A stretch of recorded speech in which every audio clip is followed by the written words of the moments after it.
My students, कैसे हैं आप लोग सभी? आई होप बहुत ही अच्छे होंगे। तो क्या करें, प्रैक्टिस करते हैं अपने 10 एमसीक्यू की। और आज कौन सा डे है? आज डे है 14 डे, यानी कि आज हम 14 डे है जिसमें हम 10 क्वेश्चंस की प्रैक्टिस कर रहे हैं। इट मीन्स 13 डेज हम कंप्लीट कर चुके हैं। जो स्टूडेंट्स ऐसे हैं जो पहली बार वीडियो देख रहे हैं, तो प्लीज़ उन वीडियोस को ज़रूर देख लें। प्लेलिस्ट का लिंक डिस्क्रिप्शन में दिया हुआ है। आप लोग उन वीडियोस को ज़रूर देखें, आपके एग्ज़ाम में बहुत बहुत बहुत हेल्प आप लोग की करेगी। तो चलिए बिना देरी किए क्वेश्चन नंबर फर्स्ट देखते हैं। क्वेश्चन नंबर फर्स्ट क्या है? निम्नलिखित में से गलत कथन की पहचान करें। इनमें से कौन सा गलत कथन है वो हमें बताना है। मानव पूंजी श्रम उत्पादकता को बढ़ाती है। मानव पूंजी में निवेश दक्षता और कौशल को बढ़ता है। बिल्कुल सही, इसका तात्पर्य आर्थिक विकास। मानव पूंजी अपने मालिक से अलग होती है। मानव पूंजी मनुष्य को एक लक्ष्य की प्राप्ति के साधन के रूप में मानती है। तो अगर आप इसमें से देखेंगे, जो असत्य या गलत कथन है वो हमारा ऑप्शन नंबर सी है। क्योंकि मानव पूंजी अपने मालिक से अलग नहीं होती, अपने मालिक के साथ ही है। भाई मालिक किसको कहोगे? जैसे एक टीचर है, वो खुद पर्सन ही उसका मालिक है ना, तो अपने मालिक से अलग नहीं होती है। तो ऑप्शन नंबर सी क्या है? राइट आंसर है। क्वेश्चन नंबर 2, फल फसल उत्पादक में विविधीकरण का तात्पर्य एकल फसल प्रणाली से बहु फसल प्रणाली में बदलाव से है। फसल उत्पादन के विविधीकरण से आय स्थिर हुई है। तो फसल उत्पादन में विविधीकरण का अर्थ क्या है? कि एकल फसल प्रणाली से हम बहु फसल प्रणाली की तरफ जा रहे हैं। बिल्कुल सही बात है, सही ऑप्शन है, बिल्कुल मतलब कथन सही है। दूसरा कह रहा है कि फसल उत्पादन के विधिकरण से आय स्थिर हुई है। बिल्कुल, जो फार्मर की, हम ये कहें किसानों की जो आय है ना, वो एक सही हुई है फसल के विधिकरण की। पहले वो आधे टाइम क्या करते थे? मॉनसून पे डिपेंड रहते थे। हम ये कहेंगे कि उनके पास में सिर्फ एक ही फसल का उत्पादन करते थे, बाकी टाइम वो खाली बैठे रहते थे।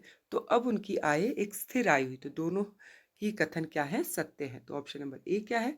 राइट आंसर है। क्वेश्चन नंबर 3, भारत में औपचारिक रोजगार के लिए निजी क्षेत्र सबसे बड़ा क्षेत्र है। राज्य और केंद्र दोनों सरकारें प्रत्यक्ष और अप्रत्यक्ष रूप से राज्य के रोजगार के अवसर पैदा करती है। तो भारत में औपचारिक रोजगार के लिए निजी क्षेत्र सबसे बड़ा क्षेत्र है। औपचारिक के लिए निजी क्षेत्र नहीं है, हम ये कहेंगे सार्वजनिक क्षेत्र सबसे बड़ा क्षेत्र है। ठीक है, निजी क्षेत्र औपचारिक रोजगार प्रदान करता है, लेकिन ऐस तुलना में अगर हम देखें तो हमारा जो कौन सा सार्वजनिक क्षेत्र है वो ज़्यादा प्रदान करता है। और राज्य और केंद्र दोनों प्रत्यक्ष और अप्रत्यक्ष रूप से रोजगार के अवसर पैदा करते हैं।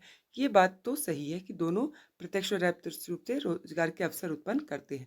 तो पहले वाला कथन गलत है और दूसरे वाला कथन सही है, यानी कि option number D right answer है। क्वेश्चन नंबर 4, निम्नलिखित में से कौन सा सतत विकास की रणनीति के रूप में उपयोग नहीं किया जा सकता?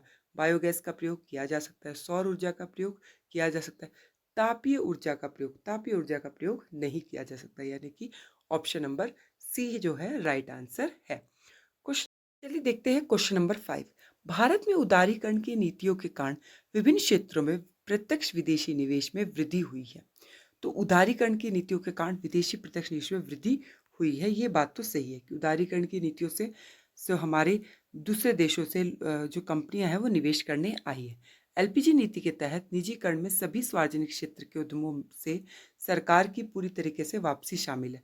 तो ये कथन सही नहीं है, क्योंकि निजीकरण से सार्वजनिक क्षेत्रों का हम ये कह सकते हैं कि सार्वजनिक क्षेत्र से निजी क्षेत्र में आए, लेकिन हम ये नहीं कहेंगे कि सभी के सभी क्षेत्र निजी क्षेत्र में आ गए।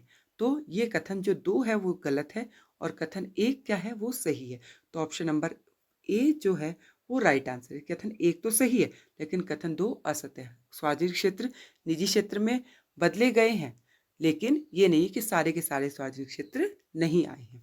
क्वेश्चन नंबर 6, ग्रामीण विकास के संदर्भ में ऋण सुविधाएं अक्सर डैश के माध्यम से प्रदान की जाती हैं, जो सुलभ वित्त पोषण विकल्प प्रदान करके किसान और ग्रामीण उद्यमियों को समर्थन देने में महत्वपूर्ण भूमिका निभाती है। तो ऋण सुविधाएं कौन जो है सबसे ज़्यादा ऋण सुविधाएं प्रदान करता है ग्रामीण क्षेत्र में? वाणिज्यिक बैंक, निजी निवेश? नहीं, वाणिज्यिक बैंक तो प्रदान करते हैं बट निजी निवेशक नहीं है। बहुराष्ट्रीय कंपनियां? बिल्कुल भी नहीं है। सरकारी समितियां और माइक्रो फाइनेंस संस्थाएं? ये है, सरकारी समितियां और माइक्रो फाइनेंस संस्थाएं जो है सबसे ज़्यादा ऐसी हैं जो ऋण सुविधाएं प्रदान करती हैं। तो option number C right answer है। प्रश्न नंबर 8 क्या है? भारत में अनौपचारिक क्षेत्र की निम्नलिखित में से कौन सी विशेषताएं हैं? निम्नलिखित में से कौन सा कथन सही है? तो अनौपचारिक क्षेत्र में देखिए तो कौन सा कथन सही है? सरकार नौकरी की सुरक्षा का भाव, बिल्कुल सही बात है, नौकरी की सुरक्षा नहीं होती है। कम मज़दूरी, ये भी सही है। सीमित सामाजिक लाभ, ये भी बिल्कुल सही है। औपचारिक रोज़गार अनुबंध, ये गलत है।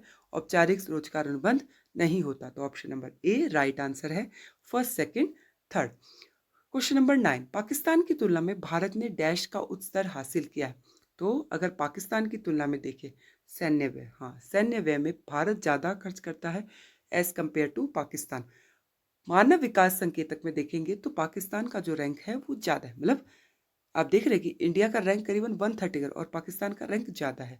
तो इन तीनों में पाकिस्तान का उच्च स्तर है एज कंपेयर टू सैन्य व्यय में। तो option number A right answer है।